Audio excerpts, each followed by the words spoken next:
اعوذ باللہ من الشیطان الرجیم بسم اللہ الرحمن الرحیم۔ ناظرین کرام، مطالعہ البیان کی آج ہماری 15ویں نشست ہے۔ ہم سورہ التکویر کا مطالعہ کر رہے ہیں۔ قرآن مجید میں اس کا نمبر 81 ہے۔ آج ہم اس سورہ کو مکمل کریں گے اور اس کی آیات 15 تا 29 کا مطالعہ کریں گے انشاءاللہ۔ ہم استاد گرامی جناب جاوید احمد صاحب غامدی کی تفسیر البیان کا مطالعہ کر رہے ہیں، تو میں آغاز کرتا ہوں۔ اعوذ باللہ من الشیطان الرجیم بسم اللہ الرحمن الرحیم۔ فلا اقسم بالخنس الجوار الکنس واللیل اذا عسعس والصبح اذا تنفس انہ لقول رسول کریم ذی قوۃ عند ذی العرش المکین ذی قوۃ عند ذی العرش مکین مطاع ثم امین۔ یہ قرآن کی دعوت ہے، اسے شیطانوں سے کیا تعلق؟ اس لیے نہیں، یہ کسی شیطان کا الہام نہیں ہے۔ میں ان تاروں کو گواہی میں پیش کرتا ہوں جو پلٹتے چلتے شیطانوں پر آگ برساتے پھر چھپ جاتے ہیں، اور رات کو جب وہ پیچھے ہٹتی اور صبح کو جب وہ اس کے بوجھ سے نکل کر سانس لیتی ہے، کہ بے شک یہ ایک رسول کریم کا لایا ہوا کلام ہے، بہت صاحب قوت، عرش والے کے ہاں بہت بلند مرتبہ، اس کا حکم وہاں مانا جاتا ہے، اور وہ نہایت امین بھی ہے۔ تو حسب معمول اولاً ہم بعض ان الفاظ کو دیکھتے ہیں عربی متن کے اندر جو کچھ ہم سے مانوس ہیں یا جنہیں ہم کچھ نہ کچھ پہلے سے جانتے ہیں۔ تو اس میں اقسموں کا لفظ ہے، یعنی قسم کے لفظ کو ہم واقف ہیں، ہم اپنی زبان میں بھی اس لفظ کو استعمال کرتے ہیں۔ اسی طرح جو لیل کا لفظ ہے، اسی طرح صبح کا لفظ ہے، تنفس کا لفظ ہے سانس لینے کے معنوں میں، اور قول کا لفظ ہے بات کے معنوں میں، رسول کا لفظ ہے پیغامبر کے معنوں میں، پیغمبر کے معنوں میں، کریم کا لفظ ہے کرم کرنے والے کے معنوں میں، قوت کا لفظ ہے، عرش کا لفظ ہے، اسی طرح مکین جو کسی جگہ کا رہنے والا ہوتا ہے اس کے لیے ہم استعمال کرتے ہیں، اور امین کے لفظ کو ہم استعمال کرتے ہیں۔ تو اس کا مطلب یہ ہوا، یعنی ان مختلف الفاظ کو دیکھنے کے بعد اندازہ یہ ہوا کہ متعدد الفاظ ایسے ہیں جن سے ہم پہلے سے واقف ہیں۔ جو دوسرا حصہ ہے متن کے بعد ترجمے کا، اس کے اندر میرا احساس ہے کہ کوئی ایسا سوال نہیں ہے یا کوئی ایسا لفظ نہیں ہے کہ جو آپ کے لیے مشکل کا باعث ہو۔ اس لیے اگر کوئی چیز ہو اس طرح کی آپ کو محسوس ہو رہی ہو تو آپ اس کو درمیان میں روک کر بھی پوچھ سکتے ہیں۔ تو یہ متن اور اس کا ترجمہ آ گیا، اس کے بعد ہم اس کے مفہوم کی طرف آتے ہیں۔ یہ قرآن کی دعوت ہے، اسے شیطانوں سے کیا تعلق؟ اس لیے نہیں، یہ کسی شیطان کا الہام نہیں ہے۔ میں ان تاروں کو گواہی میں پیش کرتا ہوں جو پلٹتے چلتے شیطانوں پر آگ برساتے پھر چھپ جاتے ہیں، اور رات کو جب وہ پیچھے ہٹتی ہے۔ پہلے ابتدائی حصے کو لے لیجئے، اس پر ایک گفتگو ہم نے گزشتہ نشست میں کر دی تھی، لیکن چونکہ تسلسل میں آج کی نشست کے ساتھ اس کو جوڑنا ہے، اس لیے میں اس کے ابتدائی جو بعض آیات ہیں ان کا اعادہ کر رہا ہوں۔ تو اس میں جو ایک بات کو آپ کو سمجھ لینا چاہیے کہ یہ قرآن کی دعوت ہے، اسے شیطانوں سے کیا تعلق؟ اس بات کا فہم کیا ہے، اس بات کو کیسے سمجھنا چاہیے؟ کیونکہ یہ ایک طریقے سے ہم سے تو متعلق نہیں ہے، یہ بات اصل میں جو قرآن مجید کے مخاطبین ہیں ان سے متعلق ہے۔ اس کی وجہ یہ ہے کہ وہ نبی کریم صلی اللہ علیہ وسلم کو یا جادوگر کے معاذ اللہ الفاظ سے پکارتے تھے، یا معاذ اللہ آپ کو کاہن کہتے تھے۔ یہ جو لوگ ہوتے تھے اس زمانے میں، جادوگر، کاہن اور اس طرح کے لوگ، یہ کچھ چلے کاٹتے تھے، کچھ ورد وظیفے کرتے تھے، اور اس کے بعد ان کے تعلقات شیطانوں کے ساتھ قائم ہو جاتے تھے۔ شیطان ظاہر ہے کہ آپ اس سے پہلے اس پر گفتگو کر چکے ہوئے ہیں ہم، اور اس کو ڈسکس کر چکے ہیں کہ شیطان جو ہے وہ ایک اصل میں اس میں صفت ہے، یہ انسانوں کے لیے بھی بولا جاتا ہے اور جنوں کے لیے بھی بولا جاتا ہے، دونوں کے لیے بولا جاتا ہے۔ تو یہاں مراد جنوں کے شیاطین ہیں، اور وہ چونکہ یہ قدرت رکھتے تھے، اللہ تعالیٰ کی طرف سے ان کو قدرت یا یہ صلاحیت حاصل ہے کہ وہ آسمانوں میں اوپر تک عروج کر سکتے ہیں، اوپر تک جا سکتے ہیں۔ تو جب اگر وہ اوپر تک جا سکتے ہیں تو اس کا مطلب یہ ہے کہ اوپر سے آنے والی کچھ خبریں، کچھ باتیں جو فرشتے لے کر آتے ہیں، یا اللہ اپنے دیگر طریقوں سے ان خبروں کو دنیا تک پہنچاتے ہیں، ان معاملات کو دنیا تک پہنچاتے ہیں، تو یہ جنات ان کی کچھ نہ کچھ خبریں حاصل کرنے کی کوشش کرتے ہیں، اور پھر انہی خبروں میں سے بعض چیزوں کو، جن تھوڑی بہت چیزیں جو وہ اچک پاتے ہیں، ان میں سے بعض چیزوں کو وہ آگے انسانوں تک پہنچاتے ہیں، اور پھر انسان ان کو اپنی ضرورت کے لحاظ سے یا اپنے کاروبار کے لحاظ سے استعمال کرتے ہیں۔ میں کاروبار اسی کو کہہ رہا ہوں جو جادوگر، جو کاہن اور جو اس طرح کے عملیات والے لوگ استعمال کرتے ہیں، تو ان کا اصل میں رابطہ انہی شیاطین جن کے ساتھ ہوتا ہے۔ تو معاملہ یہ تھا کہ اس وقت ظاہر ہے کہ اس طرح کے لوگوں کا غلبہ تھا، اور غلبہ تھا تو لوگ یہ سمجھتے تھے یا اس کا اظہار کرتے تھے کہ نبی کریم صلی اللہ علیہ وسلم اسی نوعیت کا ایک کلام پیش کر رہے ہیں، اور آپ کا جنات کے ساتھ رابطہ ہے، اور آپ کا آسمان کی کسی مخلوق کے ساتھ رابطہ ہے۔ اصل میں وہ یہ کہنا چاہتے تھے کہ یہ پروردگار عالم کا کلام نہیں ہے، اور اللہ نے آپ کو رسول یا نبی نہیں بنایا۔ اس کا مطلب یہ ہے کہ وہ اللہ کو بھی مانتے تھے،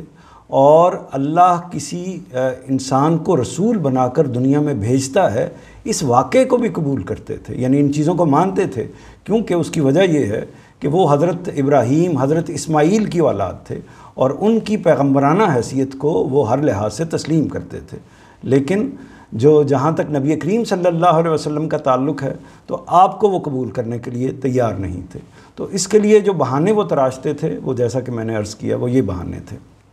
اس میں پروردگار کی طرف سے یہ نہایت وضاحت کے ساتھ بات آ گئی ہے کہ ممکن ہے کہ اللہ تعالیٰ کی اجازت سے، اللہ تعالیٰ کے اذن سے کچھ شیاطین اس طرح کا کام کر لیتے ہوں، اور اس سے پہلے آگے پیچھے کرتے رہے ہوں، لیکن یہ جو موقع ہوا ہے، یعنی قرآن مجید کے نزول کا جو موقع ہے، اس میں تو اللہ تعالیٰ نے ہر طرف پہرے لگا دیے ہیں، اور اللہ تعالیٰ نے اس کلام کو ایک ایسی ہستی کے ذریعے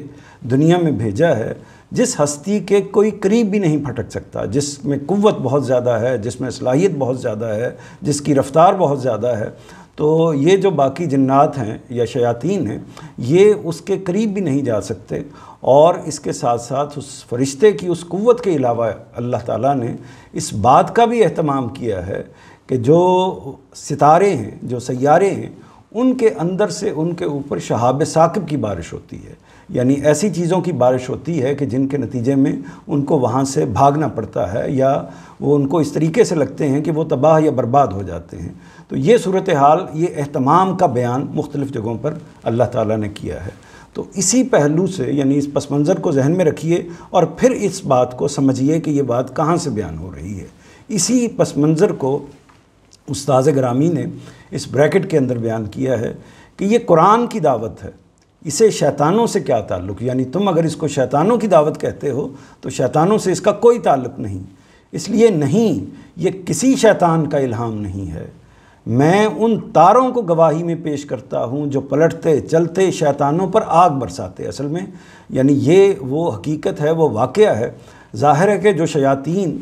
انسانوں کے ساتھ وابستہ ہوں گے، جو جنات انسانوں کے ساتھ وابستہ ہوں گے، وہ ان کو یہ بات آ کر لازماً بتاتے ہوں گے کہ ہم نے اچکنے کی کوشش کی، ہم نے خبر حاصل کرنے کی کوشش کی، لیکن وہاں اتنا زبردست اہتمام ہے، سورہ جن میں بھی اس بات کو بیان کیا گیا ہے، اس بات کا اس قدر اہتمام ہے کہ ہم آگے بڑھ ہی نہیں سکتے۔ جب بھی ہم آگے بڑھنے کی کوشش کرتے ہیں تو شہاب ثاقب کی بارش جو ہے وہ ہمیں آگے بڑھنے سے روک دیتی ہے۔ تو ظاہر ہے کہ یہ انفارمیشن، یہ اطلاع وہ لوگوں تک بھی پہنچاتے ہوں گے جن سے ان کا رابطہ تھا۔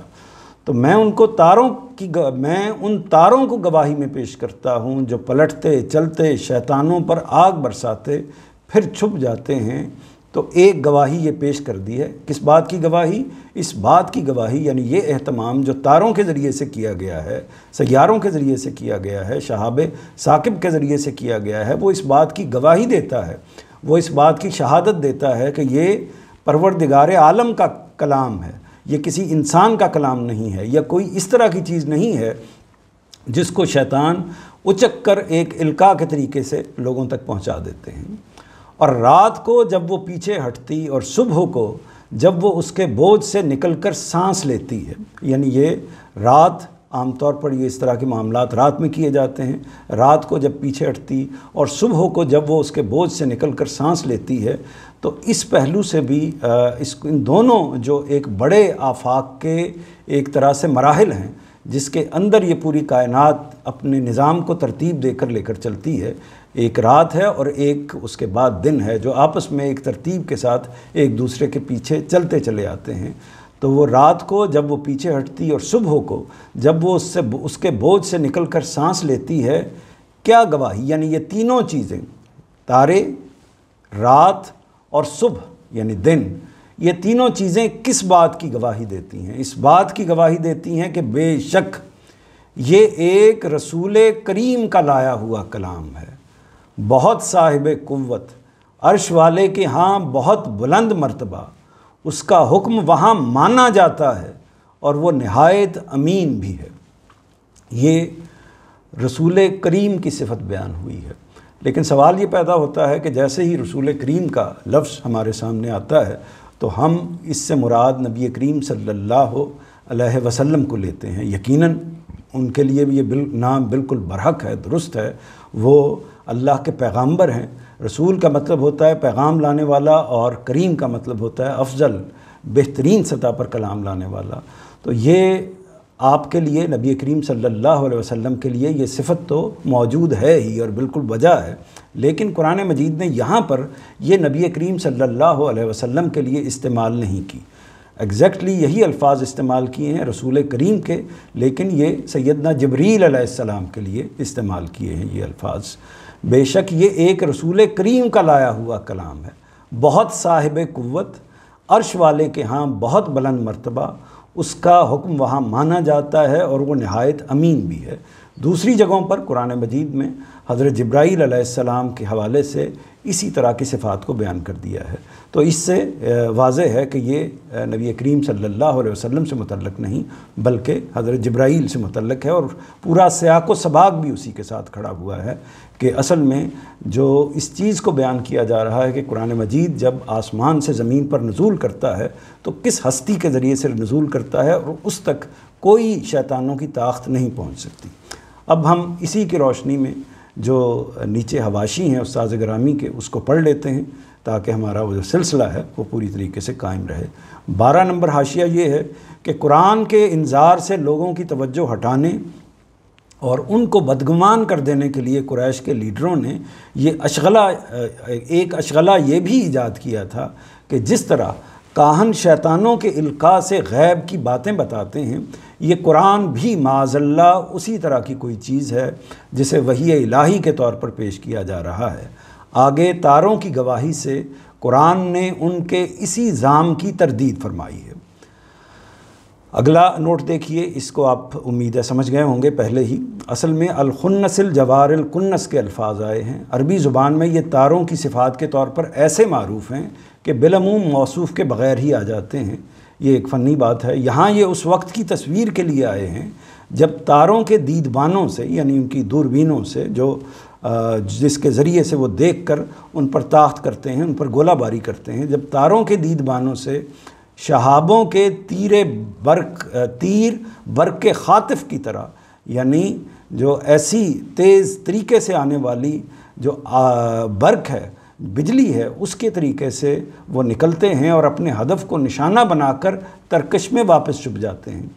ملائے اعلیٰ کے راستوں پر جنوں کی دراندازی کو روکنے کے لیے یہ اہتمام عام حالات میں بھی ہوتا ہے، لیکن سورہ جن میں قرآن نے واضح فرمایا ہے کہ اس کے زمانے نزول میں اس کی نوعیت ایسی غیر معمولی تھی کہ جنہوں نے اسے دیکھا تو ان کو خیال ہوا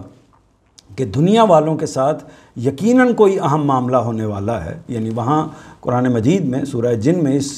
ان کا آپس کا مکالمہ جو ہے وہ زیر بحث ہے، اور اس مکالمے کے اندر یہ بیان کیا گیا ہے کہ وہ آپس میں بات یہ کرتے ہوئے کہہ رہے ہیں کہ اتنا زبردست اہتمام اس سے پہلے تو نہ کبھی سنا تھا نہ کبھی دیکھا تھا، تو اس سے لگتا ہے کہ کوئی بہت بڑا معاملہ ہونے والا ہے جو کائنات کے اوپر کے حصے میں اللہ تعالیٰ کی طرف سے یا کائنات کے اندر ہوا ہے۔ قرآن نے یہاں اسی اہتمام کو شہادت کے طور پر پیش کر کے فرمایا ہے، یعنی تاروں کی جو شہادت ہے، اسی طرح صبح کی اور اسی طرح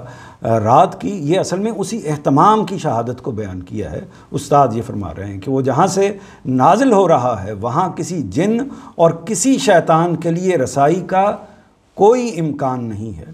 اس لیے ہوش کے ناخن لو، خدا کی یہ کتاب یقیناً وحی الہی ہے، اسے ہرگز کسی شیطان کا القاء قرار نہیں دیا جا سکتا۔ اگلا حاشیہ دیکھیے، اصل میں لفظ اساس استعمال ہوا ہے، اس کے معنی تاریک ہو جانے کے بھی ہیں اور پیچھے ہٹ جانے کے بھی،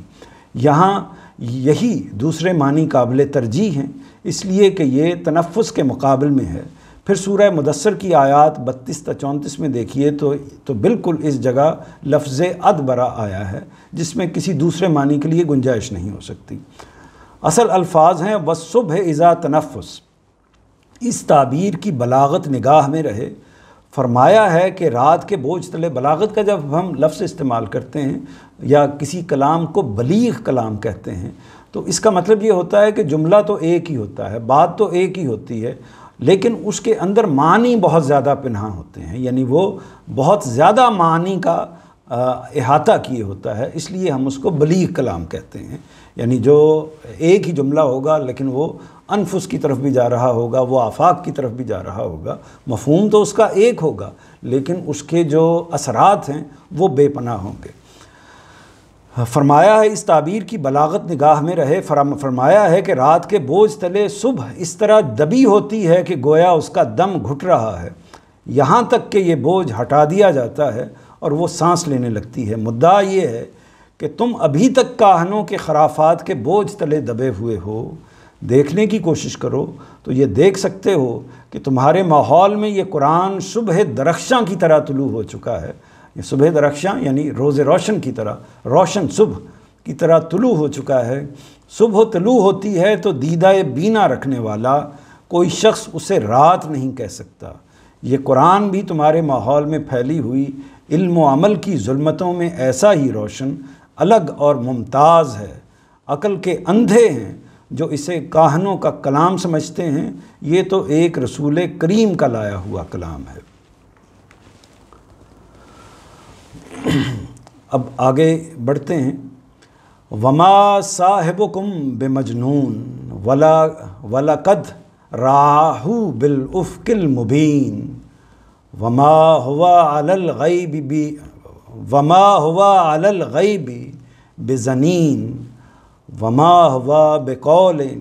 شیطان رجیم وما صاحبکم بمجنون ولقد راہ بالافق المبین وما هو علی الغیب بزنین وما هو بقول شیطان رجیم۔ اور قریش کے لوگوں، تمہارا ساتھی کوئی دیوانہ بھی نہیں ہے، حقیقت یہ ہے کہ اس نے اس رسول کریم کو بالکل کھلے افق پر دیکھا ہے۔ تم جانتے ہو کہ وہ غیب کی باتوں پر کبھی حریص نہیں رہا، اس لیے ہرگز نہیں، یہ کسی شیطان رجیم کا الہام نہیں ہے۔ ایک تو اس کے جو بعض ایسے الفاظ ہیں جن سے آپ مانوس ہیں، ان الفاظ کو دیکھ لیجئے۔ صاحب کا لفظ، اس سے آپ واقف ہیں۔ مجنون کے لفظ دیوانے کے معنوں میں جو استعمال ہوتا ہے، پاگل کے معنوں میں، اس سے بھی آپ واقف ہیں۔ اسی طرح افق کے لفظ سے آپ واقف ہیں۔ مبین، واضح ہونے والے کے لفظ سے آپ واقف ہیں۔ اسی طرح غیب کے لفظ سے آپ واقف ہیں۔ قول کے لفظ سے، شیطان کے لفظ سے آپ واقف ہیں۔ تو یہ متعدد الفاظ ہیں جن کو آپ پہلے سے جانتے ہیں۔ پھر آگے ترجمے کے اندر کوئی ایسا لفظ نہیں ہے جس کو مشکل کہا جا سکے۔ رجیم کا لفظ ایسا ہے کہ جس کے بارے میں آگے اس کی وضاحت موجود ہے، یعنی یہ اصل میں رجم سے ہے، یعنی جس کے اوپر سنگساری کی جاتی ہے۔ تو ظاہر ہے کہ وہ شیطان جن کے اوپر آسمان کی طرف سے سنگ باری، ایک طریقے سے پتھروں کی یہ شہاب ثاقب کی سنگ باری ہوتی تھی، اسی نسبت سے ان کو رجیم کہا گیا ہے، یعنی جن پر سنگ باری کی جاتی ہے۔ تو یہ اس میں جو مشکل الفاظ بظاہر کوئی ایسا نہیں ہے، تو لہٰذا اس کے اب ہم مفہوم کی طرف آتے ہیں۔ اور قریش کے لوگوں، تمہارا ساتھی کوئی دیوانہ بھی نہیں ہے۔ یہاں یہ واضح رہے کہ قریش جہاں ایک پہلو سے نبی کریم صلی اللہ علیہ وسلم کو، یعنی ان کے پاس مختلف موقعوں پر مختلف طریقے وہ اختیار کرنے کی کوشش کرتے تھے کہ اگر یہ تیر چل جائے، یہ تکا چل جائے تو اس کو استعمال کر لیا جائے، وہ بات چل جائے تو وہ اس بات کو استعمال کر لیا جائے۔ تو کبھی وہ آپ کو اس طرح سے بیان کرتے تھے کہ آپ جادوگر ہیں، آپ کاہن ہیں معاذ اللہ، کبھی آپ کو معاذ اللہ ان الفاظ سے بیان کرتے تھے کہ آپ دیوانے ہیں، آپ مجنون ہیں، معلوم نہیں آپ کہاں کہاں کی باتیں کر رہے ہیں، یہ تو عقل کی باتیں ہیں ہی نہیں جو آپ کر رہے ہیں، ان کو تو ہم نے اس سے پہلے کبھی نہیں سنا۔ تو یہ اصل میں وہ خود تو جن چیزوں سے واقف تھے سو تھے، لیکن نبی کریم صلی اللہ علیہ وسلم کی بات جس استدلال کے ساتھ تھی، جس عقلی مقدمات کی بنیاد پر مبنی تھی، اور جو آپ کا کردار تھا پچھلے 40 سال کے اندر، جس سطح پر لوگ آپ کو جانتے تھے، اس کے بعد آپ کی بات کو جھٹلانا کم و بیش ناممکن تھا۔ اور اس سے پہلے کوئی نہ آپ نے کوئی چلے کاٹے تھے، نہ آپ نے کوئی ریاضت کی تھی، نہ آپ نے کوئی تعلیمات اس نوعیت کی حاصل کی تھی، یک بیک ایک معجزانہ کلام آپ کی زبان سے صادر ہونے لگ گیا تھا۔ اور اسی طرح آپ کا جو اخلاق ہے، آپ کا خلق ہے، آپ کا کردار ہے، وہ اتنا عظیم الشان تھا کہ کسی کے خیال میں بھی نہیں آتا تھا کہ آپ کوئی غلط بیانی کر سکتے ہیں، آپ کوئی بدخواہی کی بات کر سکتے ہیں۔ ایک سراسر خیر خواہ کی شخصیت کے طور پر آپ اپنے معاشرے میں اسٹیبلش تھے، مسلم تھے۔ تو اس حیثیت میں ان کے لیے بڑی مشکل تھی کہ وہ کیا بہانہ تراشیں، کیا طریقہ اختیار کریں کہ لوگ جو آپ کی طرف بڑھنے کی بات کر رہے ہیں یا لوگ جو آپ کی باتوں سے متاثر ہو رہے ہیں ان کو کیسے پیچھے ہٹا سکیں۔ اس کے لیے انہوں نے جو مختلف طریقے اختیار کیے، ان میں یہ الفاظ بھی تھے کہ آپ کو معاذ اللہ کاہن کہا، آپ کو جادوگر کہا، اور اس طرح کی چیز، اسی طرح آپ کو شاعر بھی کہا معاذ اللہ، اور اسی طرح آپ کو دیوانہ بھی کہا۔ تو یہ مختلف موقعوں پر مختلف انہوں نے چیزیں اختیار کی ہیں۔ تو اس کی بھی پروردگار نے وضاحت کے ساتھ تردید کر دی ہے کہ اس طرح کا بھی کوئی خیال اپنے دل میں لانے کی کوشش نہ کرو، تمہارا ساتھی کوئی دیوانہ بھی نہیں ہے۔ یعنی اور اس میں آگے استاذ نے بھی اس بات کو واضح کیا ہے کہ یہاں ساتھی کا لفظ استعمال کیا ہے۔ اب یہ دیکھیے، ساتھی کا لفظ استعمال کر کے کئی چیزیں اسی ایک لفظ سے صاحب کا لفظ استعمال کیا ہے۔ صاحب کا مطلب یہ ہوتا ہے مصاحبت کرنے والا، ساتھ رہنے والا، مل جل کر رہنے والا۔ تو اس حیثیت سے یہ لفظ استعمال کیا ہے اللہ تعالیٰ نے۔ تو اس سے ایک لفظ استعمال کر کے بے شمار چیزوں کی نفی کر دی ہے، یعنی اس بات کی بھی نفی کر دی ہے کہ اس ہستی کے ساتھ کوئی ایسی صفات وابستہ نہیں کرنی چاہیے کہ جو الوہی نوعیت کی ہوں، جو صرف اور صرف اللہ تعالیٰ ہی کے ساتھ ہو سکتی ہیں۔ تو یہ تم ہی میں سے ہے، جیسے تم انسان ہو ویسے ہی یہ انسان ہے، لیکن اس نے اپنے اعلیٰ اخلاق و کردار کی بنیاد پر اپنے آپ کو تم سے، اپنی کاوش کے ذریعے سے اپنے آپ کو تم سے بہت ممتاز کر لیا ہے۔ تو اس کی برتری اخلاقی برتری ہے، لیکن ایسا نہیں ہے کہ اس نے کوئی ریاضت کی ہے، کوئی چلے کاٹے ہیں، کوئی علوم حاصل کیے ہیں۔ اور اگر اس طرح کی کوئی چیز ہوتی تو یہ صبح و شام، شب و روز آپ کے درمیان میں رہا ہے، تو آپ کو معلوم ہوتا کہ یہ اس موقع پر جیسے دوسرے کاہن، جادوگر اور دیگر علوم حاصل کرنے والے لوگ مختلف جگہوں پر یا مختلف طریقوں سے اپنے فنون کو حاصل کرتے ہیں، تو اس نے تو ایسا کوئی کام نہیں کیا، نہ اس نے کوئی شاعری سیکھی ہے، نہ اس نے کوئی شاعری کی مشق کی ہے، نہ اس سے پہلے اس نے کوئی کلام یا کوئی شعر اس سے پہلے اس سے صادر ہوا ہے۔ اسی طرح اس سے پہلے جب بھی اس نے گفتگو کی ہے اس میں کوئی دیوانگی کا شائبہ بھی موجود نہیں ہے۔ وہ تو ایک اعلیٰ ترین اپنے تمام ابتدائی زمانے میں بھی ایک صاحب دانش آدمی رہا ہے۔ جب بھی مختلف موقع آتے رہے ہیں تو ان موقعوں پر بعض اوقات تم اس کو حکم بناتے رہے ہو، فیصلوں کے لیے اس کو بلاتے رہے ہو، اور اسی طرح مختلف موقعوں پر جب اعتماد کا موقع آیا ہے تو اسی کو سامنے کیا ہے۔ پھر پوری قوم اپنی امانتیں، اپنی ساری چیزیں اس کے پاس بطور امانت رکھواتی ہے۔ تو یہ ساری چیزیں جو ہیں ان سے تم واقف ہو، کیونکہ اس نے 40 سال تمہارے اندر گزارے ہیں۔ تو صاحب کا لفظ استعمال کیا، مطلب یہ ہے کہ یہ تمہارے اندر پیدا ہوئے اور تمہارے ساتھ ہی رہے ہیں، اور اب انہیں دیوانہ، کاہن، خبتی اور معلوم نہیں معاذ اللہ کیا کیا قرار دے رہے ہو۔ تمہیں سوچنا چاہیے کہ تمہارا ضمیر کیا فی الواقع اس معاملے میں تمہاری زبان کا ساتھ دے سکتا ہے؟ یعنی ذرا اپنے دل پر ہاتھ رکھ کے کہیے، ذرا اپنے دماغ پر غور کر کے کہیے کہ یہ جو کچھ بھی تم باتیں کر رہے ہو ان میں کوئی صداقت ہو سکتی ہے؟ تو یہ پروردگار کی طرف سے ایک توبیخ ہے، ایک زجر ہے، ایک ڈانٹ ہے، ایک سمجھایا گیا ہے کہ یہ کس بے عقلی کی باتیں تم لوگ کر رہے ہو۔ یعنی اگلا اس میں دیکھیے، حقیقت یہ ہے کہ اس نے اس رسول کریم کو بالکل کھلے افق پر دیکھا ہے۔ یہاں سے بھی یہ واضح ہو گیا کہ یہ اصل میں جو رسول کریم کا لفظ آیا ہے یا جس ہستی کا ذکر ہو رہا ہے وہ نبی کریم صلی اللہ علیہ وسلم نہیں ہیں، بلکہ وہ تو اس کو دیکھنے والے ہیں۔ یعنی اس ہستی کو، یعنی حضرت جبرائیل علیہ السلام کو وہ دیکھنے والے ہیں۔ دیکھا کس نے ہے؟ نبی کریم صلی اللہ علیہ وسلم نے دیکھا ہے۔ یہ بات روایتوں میں بھی معلوم ہوئی ہے اور قرآن مجید میں بھی دوسری جگہ پر اس کو بیان کیا گیا ہے کہ نبی کریم صلی اللہ علیہ وسلم نے حضرت جبرائیل علیہ السلام کو براہ راست دیکھا تھا۔ نبی کریم صلی اللہ علیہ وسلم کے پاس جب حضرت جبرائیل علیہ السلام اللہ کی طرف سے اللہ کا پیغام لے کر آتے تھے تو وہ مختلف ان کی صورتیں ہوتی تھیں۔ یعنی بعض اوقات وہ انسانی صورت میں آتے تھے، بعض اوقات کسی اجنبی کی صورت میں یعنی انسانی صورت ہی میں، اور بعض اوقات محض آپ تک کوئی آواز پہنچائی جاتی تھی، اور اسی طرح بعض اوقات ایسا بھی ہوا ہے غالباً 2 یا 3 مرتبہ، قرآن مجید سے واضح ہوتا ہے کہ ایسا 2 مرتبہ ہوا ہے، تو جس میں نبی کریم صلی اللہ علیہ وسلم نے حضرت جبرائیل علیہ السلام کو براہ راست دیکھا ہے۔ اس میں غالباً جو پہلا موقع ہے وہ جو ابتدائی وحی ہے اس کا موقع ہے۔ تو براہ راست دیکھنا، اور روایتوں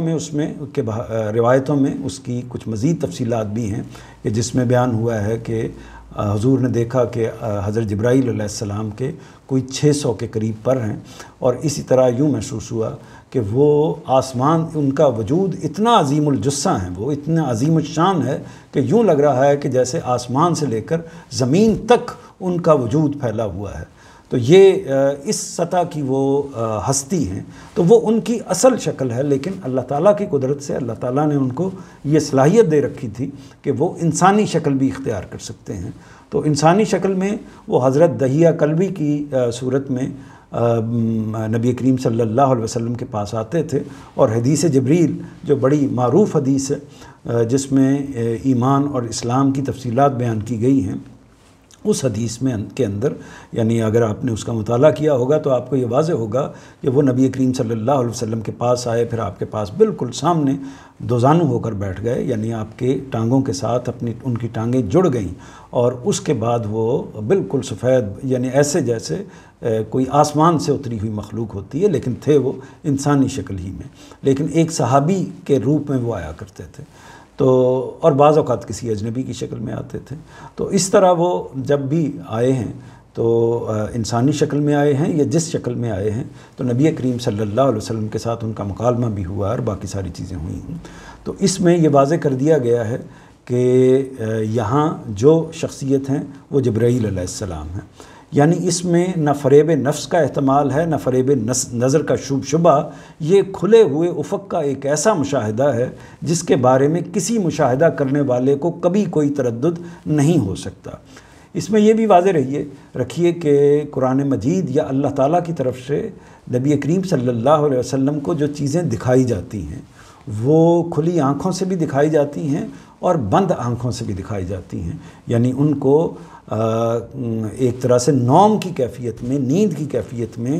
جو کچھ بھی مناظر دکھائے جاتے ہیں وہ درست ہوتے ہیں، وہ حقیقی ہوتے ہیں، وہ غلط نہیں ہوتے، یعنی وہ آپ کو آنے والے جن کو ہم اپنے مفہوم میں خواب کا لفظ دے سکتے ہیں، تو وہ اصل میں خواب نہیں ہوتا،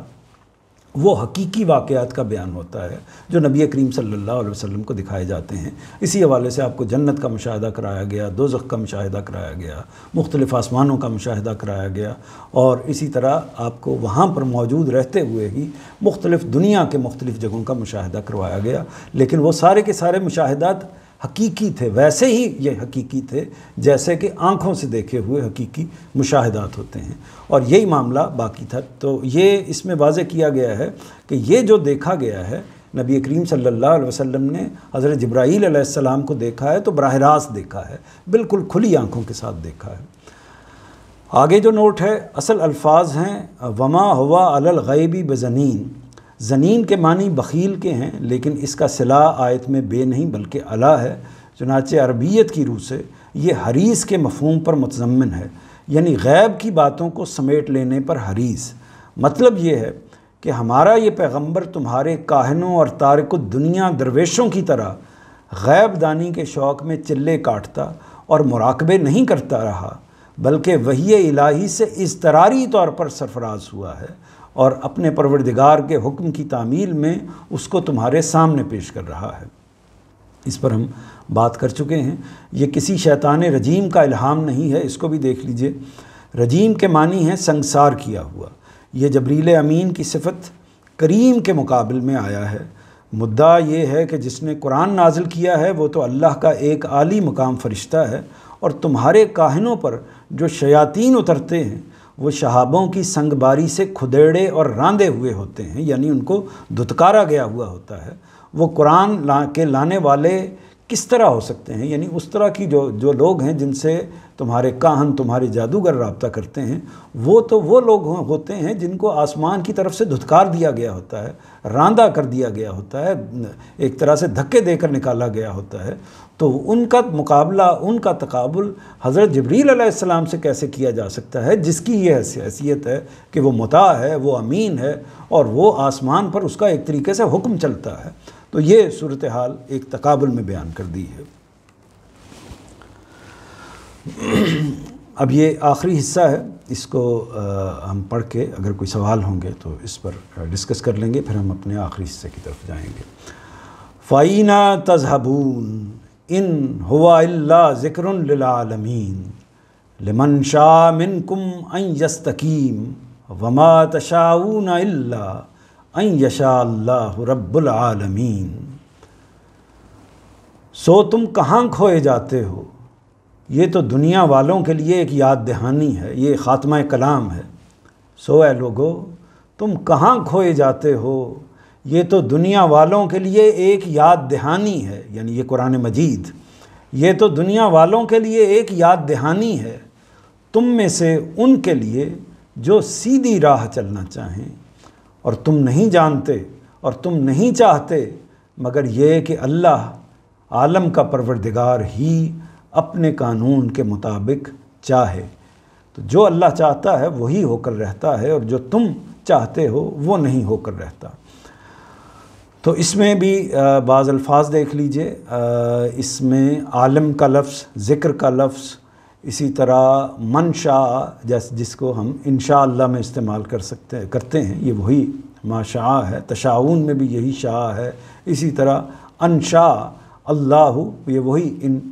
شاء اللہ کی ایک دوسری صورت ہے، ان یشاء اللہ رب العالمین۔ ان الفاظ سے بھی آپ واقف ہیں۔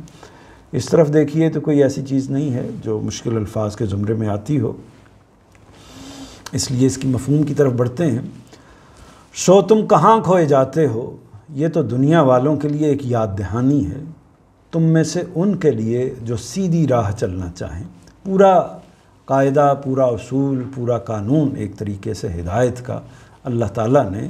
اس جملے کے اندر ارشاد فرما دیا ہے، اور لوگوں کو یہ کہا ہے کہ تم لوگ جو ہیں وہ کہاں کھوئے جاتے ہو، یعنی کس غلط فہمی میں، کس غلطی میں، کس ابتری میں جا کر تم پڑ گئے ہو اور اپنے آپ کو دھوکہ ایک طریقے سے دے رہے ہو۔ تو یہ جو قرآن مجید ہے، جس کو تم نے کبھی جادوگروں کا کلام کہتے ہو، کبھی کاہنوں کی لائی ہوئی بات کہتے ہو، کبھی شیاطین کی کوئی چیز قرار دیتے ہو، کبھی کوئی شعر اور اس نوعیت کی چیز سے اس کو مانوس قرار دیتے ہو، منسوب کرتے ہو، تو حقیقت یہ ہے کہ یہ تو اس طرح کی کوئی چیز نہیں ہے، اس کا انسانوں سے کوئی تعلق نہیں ہے، یہ الہی کلام ہے۔ اور اس کی جو نوعیت ہے قرآن مجید کی، یعنی یہ تعریف ہو گئی ہے ایک طریقے سے، یعنی اس کی ایکسپلینیشن ہو گئی ہے کہ قرآن مجید اپنی حقیقت کے اعتبار سے کیا ہے، تو ایک لفظ میں بتا دیا ہے کہ یہ ذکر ہے، یعنی یہ یاد دہانی ہے۔ اب سوال یہ ہے کہ کس کے لیے یاد دہانی ہے، تو واضح کر دیا کہ اسی کے لیے یاد دہانی ہے جو سیدھی راہ چلنا چاہے، اسی کے لیے کوئی یاد دہانی رول پلے کر سکتی ہے، کردار ادا کر سکتی ہے، اور جو سیدھی راہ نہیں چلنا چاہتا، جو کان نہیں دھرتا اس طرح کی بات پر، قرآن مجید کی بات پر، اس کے لیے پھر یہ یاد دہانی کارآمد نہیں ہو سکتی۔ وہ چاہے اس کو جتنا بھی سن لے لیکن اس کے لیے کارگر نہیں ہو سکتی۔ اور تم نہیں چاہتے مگر یہ کہ اللہ عالم کا پروردگار ہی اپنے قانون کے مطابق چاہے۔ اس بات کی وضاحت استاذ نے ان الفاظ میں کی ہے، یعنی اپنے اس قانون کے مطابق کہ وہ ہدایت انہیں دیتا ہے جو اس کے مستحق ہوتے ہیں، اور گمراہی میں انہی کو مبتلا کرتا ہے جو اپنے ارادہ و اختیار کے سوء استعمال سے اپنے آپ کو اس کا سزاوار بنا لیتے ہیں۔ یعنی مطلب یہ ہے سوء استعمال سے ارادہ و اختیار کے سوء، اس جملے کو سمجھ لیجئے کہ اصل میں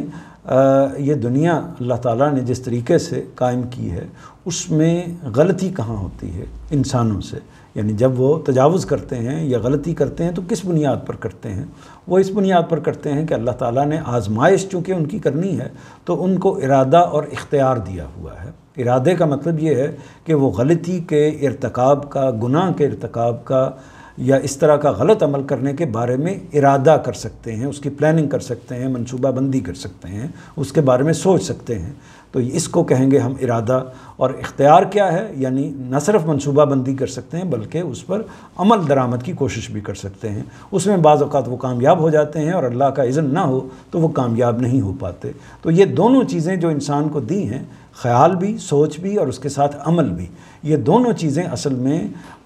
انسان کو اس لیے دی گئی ہیں تاکہ اس کی آزمائش ہو سکے، اس کو ایک گنجائش دے دی جائے، ایک راستہ دے دیا جائے تاکہ وہ اپنی مرضی سے فیصلہ کر سکے اور پھر ہی وہ مستحق ٹھہرے گا۔ ورنہ اگر اس نے ایفرٹ نہیں کی، اس نے اگر دو راستوں میں سے ایک راستے کا جو صحیح راستہ ہے اس کا انتخاب نہیں کیا، تو گویا کہ اس کا مطلب یہ ہے کہ پھر تو اس نے ایک قدرت کی طرف سے جو بھی ایک طریقہ اس کے اوپر مسلط تھا اس کو اس نے نافذ کر دیا، اس کے مطابق اس نے زندگی گزار لی۔ تو ایسا نہیں ہے، بلکہ اس کو ارادہ و اختیار دیا گیا ہے۔ تو اس کا جب سوء استعمال ہوتا ہے، سوء استعمال، غلط استعمال، برا استعمال، اپنے ارادے کا ٹھیک استعمال کرے گا تو اس یاد دہانی کو حاصل کرے گا، اور اپنے ارادے کا غلط استعمال کرے گا تو اس یاد دہانی سے کنارہ کشی اختیار کرے گا، غفلت برتے گا، اور پھر اس کا نتیجہ یہ نکلے گا کہ وہ دوزخ کا حقدار ٹھہرے گا۔ تو یہ الحمدللہ ہم نے سورہ کو مکمل کر لیا ہے۔ اب جو آخری ہمارا حصہ ہے اس کی طرف بڑھنے سے پہلے اگر کوئی آپ کے ذہن میں سوالات ہیں، کچھ وقت بھی ہے تو سوالات ہیں تو آپ وہ سوالات کر سکتے ہیں۔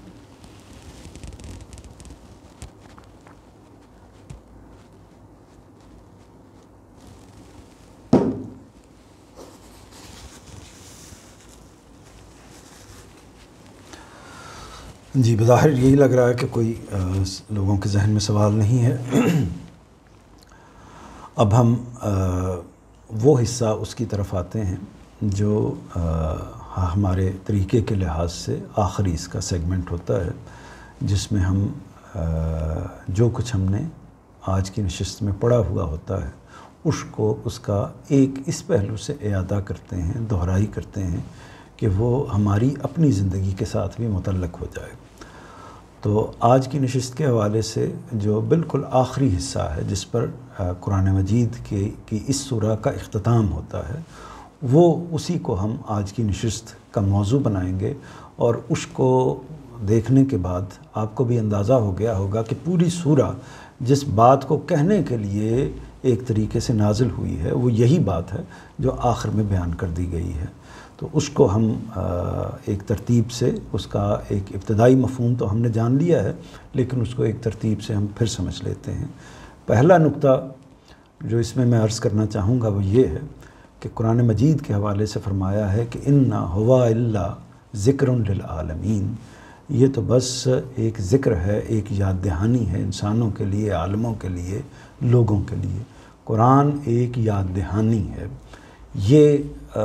بات اس کو اچھے طریقے سے سمجھ لینا چاہیے۔ اگر قرآن مجید سے آپ نے استفادہ کرنا ہے، اور یقیناً آپ کی نجات کا انحصار اس کے اوپر ہے، تو اور آپ کو لازماً کرنا چاہیے، تو پھر پہلے یہ جان تو لیں کہ وہ یاد دہانی ہے، بالکل ہے، اگر ہے تو وہ کس پہلو سے ہے۔ تو اس کے لیے سب سے پہلے آپ کو یاد دہانی کا مطلب سمجھنا چاہیے۔ یاد دہانی میں آپ سے پوچھوں گا تو آپ اس کا مفہوم واضح طور پر بتا دیں گے کہ اس کا مطلب یہ ہوتا ہے کہ جب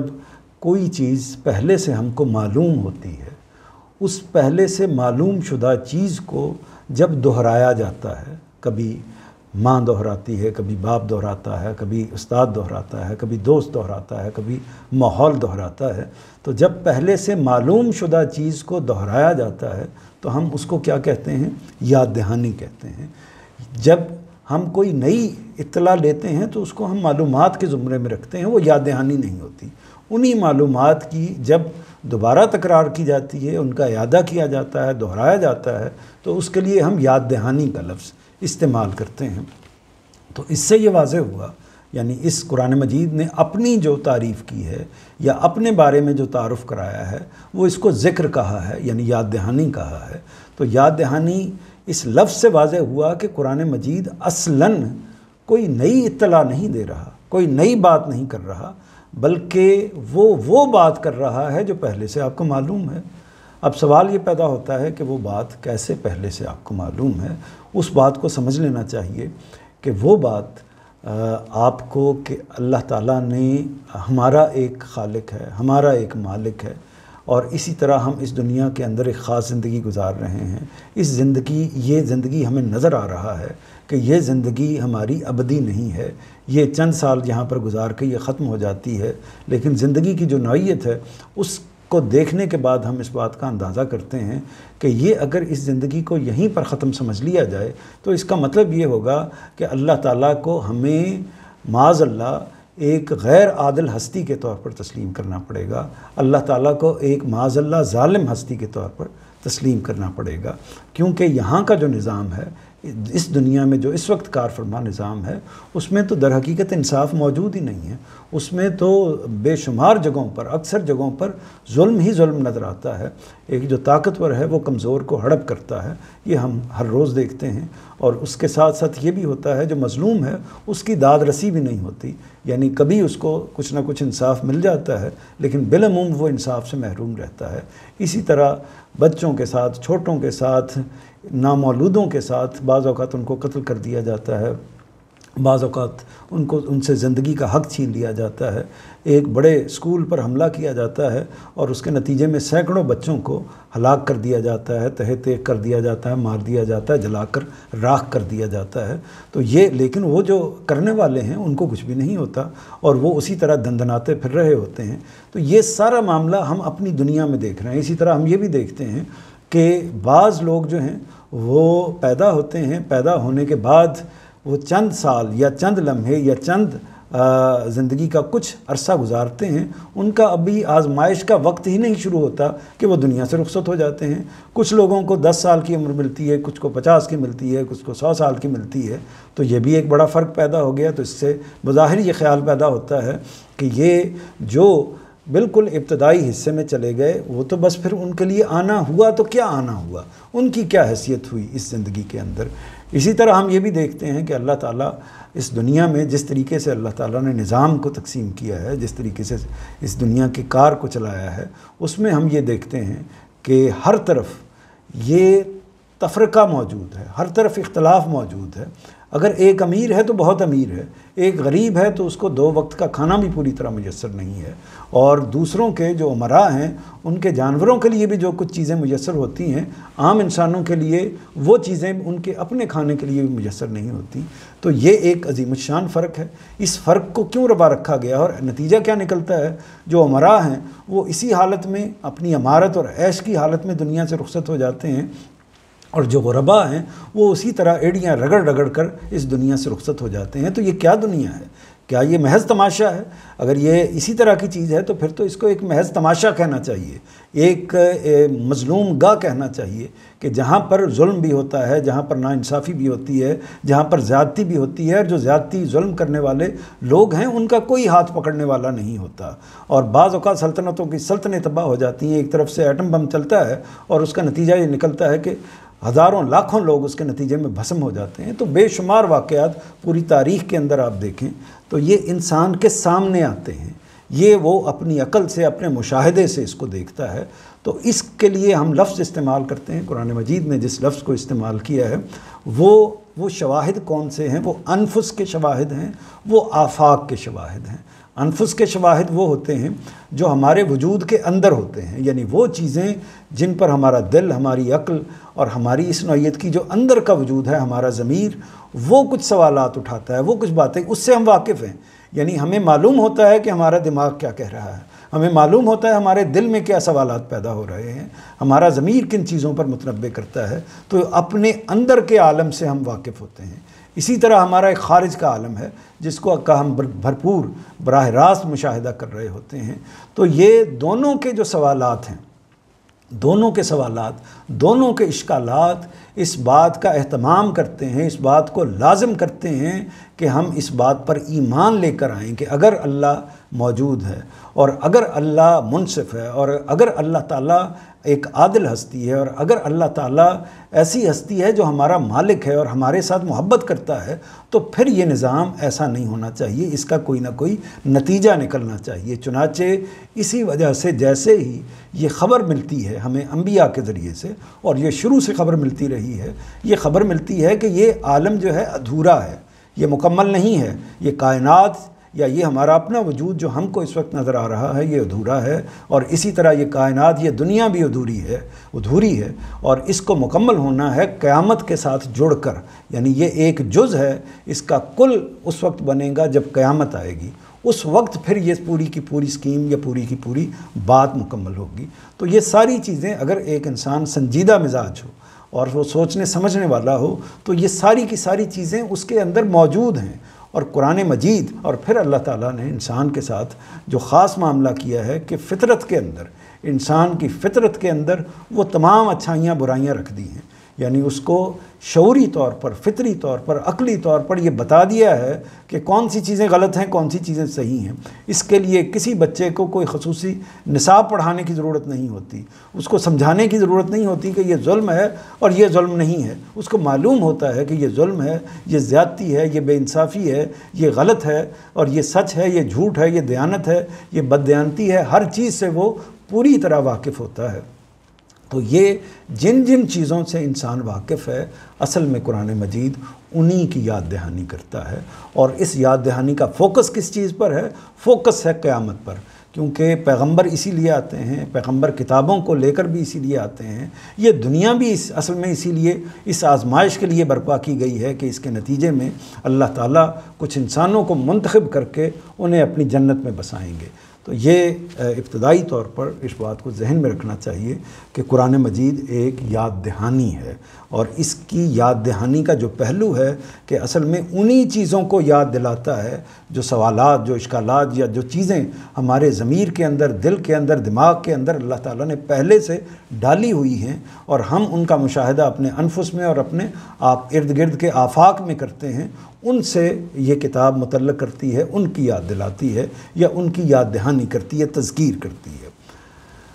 دوسری بات، اس کو میں نے پہلے ہی حصے میں واضح کر دیا ہے کہ قرآن کیسے یاد دہانی ہے. انا ہوا الا ذکر للعالمین، یہ کیسے یاد دہانی ہے؟ تو اس کا جواب یہی ہے کہ انفس کی گواہی کے ذریعے سے یاد دہانی ہوتی ہے، اور آفاق کی گواہی کے ذریعے سے یہ یاد دہانی ہوتی ہے. یعنی ہمارے اندر کا وجود، انفس کا مطلب یہ ہے کہ ہمارے اندر کا وجود، ہمارا شعور، ہماری فطرت، ہمارا دل، ہمارا دماغ، یہ ہمارے اندر کا وجود جو ہے وہ اس کی طرف متوجہ کرتا ہے، اس کی یاد دہانی، اس کے اندر وہ تمام چیزیں پڑی ہوئی ہیں، ہمارے اندر کے وجود کے اندر، اور ہمارے خارج کے وجود کے اندر بھی تمام چیزیں پڑی ہوئی ہیں. اسی وجہ سے قرآن مجید کی پورے سلسلے کو آپ پڑھ جائیے ابتدا سے لے کر انتہا تک، تو باتیں کیا ہوتی ہیں؟ باتیں یہی ہوتی ہیں. ابھی ہم نے جو سورہ پڑھی ہے اس میں تاروں کی گواہی پیش کی گئی ہے جو آفاق کی گواہی ہے. اسی طرح صبح کی گواہی پیش کی گئی ہے جو آفاق کی گواہی ہے. اسی طرح رات کی گواہی پیش کی گئی ہے جو آفاق کی گواہی ہے. جنوں کی بات کی گئی ہے جو ہمارے ارد گرد میں موجود ہیں. جو لوگ بات کر رہے ہیں وہ ہمارے ارد گرد میں موجود ہیں. کس جگہ سے بات کر رہے ہیں اس کو بھی بیان کر دیا ہے. اور اسی طرح ہمارے ضمیر اور ہمارے اس کو جیسے فرمایا ہے کہ تم کہاں کھوئے جاتے ہو، یہ اصل میں مخاطب کیا ہے ہمیں انسان کے اندر کی طرف. تو انفس کو بھی مخاطب کرتا ہے، اس کی بھی چیزوں کو ابھارتا ہے، اور آفاق کو بھی بنیاد بناتا ہے. تو پورا قرآن آپ دیکھیں گے تو انہی بنیادی دلائل سے، اس قرآن مجید کے تمام جو دلائل ہیں وہ انہی دو نکات کے اوپر مبنی ہیں، یعنی انفس کے دلائل اور آفاق کے دلائل. اس کے بعد اگلا جو نقطہ میں نے یہاں بیان کیا ہے کہ قرآن کس کے لیے یاد دہانی ہے، تو اس میں کو بھی قرآن مجید نے واضح کر دیا ہے، لمن شاء، ابھی جو ہم نے سورہ پڑھی ہے اس کے اختتام پر، لمن شاء منکم ان یستقیم، یعنی جو چاہے تم میں سے، لمن شاء جو چاہے، منکم تم میں سے، ان یستقیم کہ وہ مستقیم پر قائم رہے، سیدھی راہ پر قائم رہے، وہی اسی کے لیے یاد دہانی ہے۔ یعنی یاد دہانی اصل میں ہے تو سبھی کے لیے، لیکن کارگر کس کے لیے ہوتی ہے، افیکٹو کس کے لیے ہوتی ہے، فائدہ اس کا کس کو حاصل ہوتا ہے، وہی جو اس سے یاد دہانی حاصل کرنا چاہتا ہے، اس کی طلب رکھتا ہے، اس کی طرف بڑھنا چاہتا ہے۔ جو طالب علم اصل میں سبق کو حاصل کرنا چاہتا ہے، وہ سبق اصل میں اسی کے لیے ہوتا ہے۔ جو بچہ اپنے والدین کی نصیحت کو سننا چاہتا ہے تو وہ نصیحت اصل میں اسی کے لیے ہوتی ہے، کیونکہ اسی کو وہ فائدہ دیتی ہے، دوسرے کے لیے وہ فائدہ مند نہیں ہوتی۔ اور آہستہ آہستہ اللہ تعالیٰ بھی اس کا اہتمام کرتے ہیں، اور دنیا کے اندر بھی یہی معاملہ ہوتا ہے،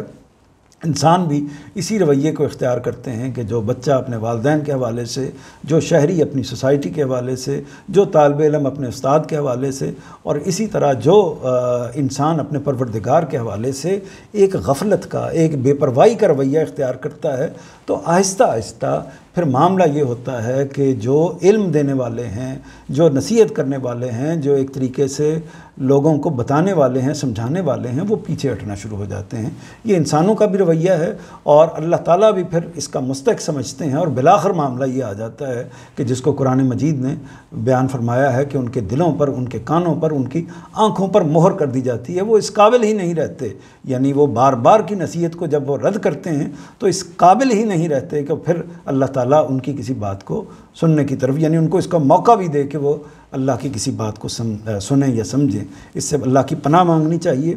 تو اس میں جو چند پوائنٹس ہم کو ذہن میں رکھنے چاہیے کہ ہمیں کیا کرنا چاہیے اس معاملے میں، جب ہم اس یاد دہانی کا ادراک بھی کر لیا، اس کو سمجھ بھی لیا، تو اس یاد دہانی کو حاصل کرنے کے لیے ہمیں کن کن چیزوں کو سامنے رکھنا چاہیے۔ اس میں ایک چیز یہ ہے کہ یاد دہانی حاصل کرنے کا اہتمام کریں، یعنی اگر ہمیں اس یاد دہانی کی طلب ہے، ہم اس سے تعلق رکھتے ہیں، تو ہم اس یاد دہانی کو حاصل کرنے کا، اس کے حصول کا اہتمام کریں گے۔ یعنی یاد دہانی کیا ہے؟ قرآن مجید یاد دہانی ہے۔ قرآن مجید کی یاد دہانی کو حاصل کرنے کا اہتمام کریں گے۔ کیسے کریں گے؟ ظاہر ہے اس کو سنیں گے، ظاہر ہے اس کو پڑھیں گے، اس کا مطالعہ کریں گے، اس کو سمجھنے کی کوشش کریں گے۔ یہاں یہ بھی واضح رہے کہ قرآن مجید کو جب ہم پڑھتے ہیں تو بعض اوقات تلاوت برائے تلاوت ہوتی ہے، یعنی وہ اس کے مفہوم کے بغیر محض الفاظ کا مطالعہ ہم کر لیتے ہیں یا اس کو پڑھ لیا جاتا ہے۔ یہ ظاہر ہے کہ قرآن مجید کا یا اللہ کا مقصود تو نہیں ہے، لیکن یہ اس میں اپنی جگہ الگ بات ہے کہ چونکہ وہ کلام الہی ہے تو اس سے ایک برکت تو لازماً حاصل ہوتی ہے، یعنی چونکہ کلام الہی ہے، کلام الہی ہونے کی وجہ سے اللہ کے الفاظ ہیں، اس وجہ سے ان کے اندر ایک برکت تو لازماً موجود ہوتی ہے، اور اس کا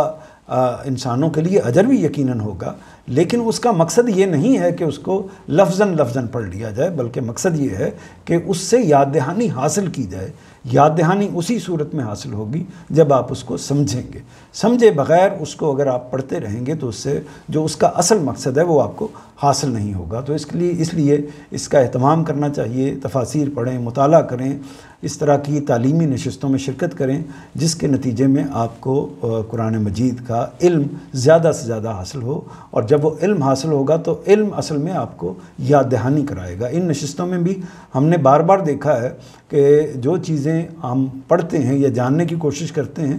یوں قرآن مجید وہاں سے بات کرتا ہے کہ اگر ہم سنجیدگی سے اس کو سنیں تو محسوس یہ ہوتا ہے کہ یہ ہمارے دل کی آواز ہے، ہمارے اندر کی بات ہے جو اللہ تعالیٰ کی طرف سے صادر ہو رہی ہے۔ دوسری بات جو میں نے کہی ہے، یعنی اس اہتمام کے ساتھ ساتھ اس میں ظاہر ہے کہ انسان جو ہے وہ جب اہتمام کا میں لفظ استعمال کرتا ہوں تو وہ انسان اس نوعیت کا ہے کہ وہ اس سے غفلت سرزد ہو جاتی ہے، وہ تھوڑا سا اوائڈ کر لیتا ہے چیزوں کو، زندگی کے باقی معاملات میں الجھ کر، چونکہ یہ تھوڑی سی دور نظر آتی ہے موت اور قیامت، تو اور باقی چیزیں عجلت والی ہوتی ہیں، تو زندگی کے باقی معاملات میں الجھ کر وہ اس سے غافل ہو جاتا ہے تھوڑا سا۔ تو اس کے لیے خود اہتمام کرنا چاہیے، جیسے مثال کے طور پر ہمیں مثلاً صبح بر وقت دفتر پہ پہنچنا ہے، بر وقت کسی کلاس میں جانا ہے، بر وقت کوئی کام کرنا ہے، تو اس خدشے کے پیش نظر کہ کہیں ہماری صبح کے وقت آنکھ نہ کھلے، ہم الارم کا اہتمام کرتے ہیں، اور یا کسی صاحب کو کہتے ہیں، کسی عزیز کو، کسی دوست کو کہتے ہیں کہ اس وقت مجھے اٹھا دیجیے گا، یا فلاں چیز مجھے یاد دلا دیجیے گا، یا فلاں کام میرے کان میں ڈال دیجیے گا۔ تو یہ ساری باتیں جو ہم کر رہے ہوتے ہیں، یہ کیا کرتے ہیں؟ اس کا مطلب یہ ہوتا ہے کہ ہم اس کام کو کرنے کے طالب ہیں۔ تو اگر ہم قرآن مجید کو حاصل کرنے کے طالب ہیں تو ہمیں اسی نوعیت کے اہتمام از خود کرنے ہوں گے۔ جب ہم اہتمام کریں گے تو اللہ تعالیٰ کی مشیت، اللہ تعالیٰ کی برکت اس کے اندر شامل ہو جائے گی۔ دوسرا جو نقطہ ہے وہ یہ ہے کہ یاد دہانی کو اپنے ماحول کا حصہ بنایا جائے، یعنی صورتحال یہ ہونی چاہیے کہ آپ کی جو یاد دہانی ہے وہ آپ کے ماحول کے، آپ کے ارد گرد میں موجود رہے۔ اس کی کئی صورتیں ہو سکتی ہیں۔ مثال موجودہ زمانے میں آپ دیکھیے کہ یہ صورت ہو سکتی ہے کہ اگر آپ کے پاس گاڑی ہے یا آپ کے پاس واک مین یا اس طرح کی چیزیں ہیں، جب آپ باہر جاتے ہیں تو جہاں آپ موسیقی اور باقی چیزوں کو سنتے ہیں تو اس میں اس کا بھی اہتمام کر لیا جائے کہ آپ کسی موقع پر قرآن مجید کی تلاوت کو سنیں، اس کے ترجمے کو سنیں، تو اس کا بھی آپ اہتمام کر سکتے ہیں۔ اس سے خود بخود وہ یاد دہانی کا ایک عمل ہونا شروع ہو جائے گا۔ اور اسی طرح بعض لوگ یہ بھی اہتمام کرتے ہیں کہ اپنے گھر کے اندر، اپنے کمروں کے اندر وہ خاص آیات، وہ خاص چیزیں جو یاد دہانی کرانے والی ہوتی ہیں، متوجہ کرنے والی ہوتے ہیں پروردگار کی طرف یا باقی چیزوں کی طرف، ان کو نمایاں کر کے آویزاں کر دیتے ہیں۔ تو گویا کہ ایک ماحول ہم بناتے ہیں، یہ بھی ہم نے ہی اقدام کرنا ہوتا ہے۔ وہ ماحول اصل میں سپورٹ کرتا ہے ہمیں یاد رکھنے پر، ہمیں متعلق کرنے پر۔ یہ ماحول جس چیز کو ہم چاہتے ہوتے ہیں اس کے لیے بناتے ہیں۔ تو اگر ہم اس یاد دہانی کو حاصل کرنا چاہتے ہیں تو ہمیں اپنے ارد گرد کے ماحول کو اسی طریقے سے ڈیولپ کرنا چاہیے۔ اسی طرح یاد دہانی کو دوسروں تک پہنچانے کی کوشش کرنی چاہیے۔ جب ہم دوسروں تک کوئی بات پہنچاتے ہیں، یعنی ایک بات مجھے معلوم ہے، میں اس سے واقف ہوں، میں اس کو جانتا ہوں، تو میں جب دوسروں کو پہنچاتا ہوں تو اس کی ایک جانب مجھ پر تذکیر ہوتی ہے، مجھے خود وہ بات یاد آتی ہے اور اس پر میرا استحکام قائم ہوتا ہے، اور اسی طرح میں دوسرے کی ایک خدمت کر پاتا ہوں اور دوسرے کے لیے ایک یہ نمونہ پیش کر دیتا ہوں کہ تم کو بھی یہی معاملہ اپنے ارد گرد کے ماحول میں اختیار کرنا چاہیے، اور اس کا فائدہ بحیثیت مجموعی خاندان کو، معاشرے کو اور پوری قوم کو ایک طریقے سے ہوتا ہے۔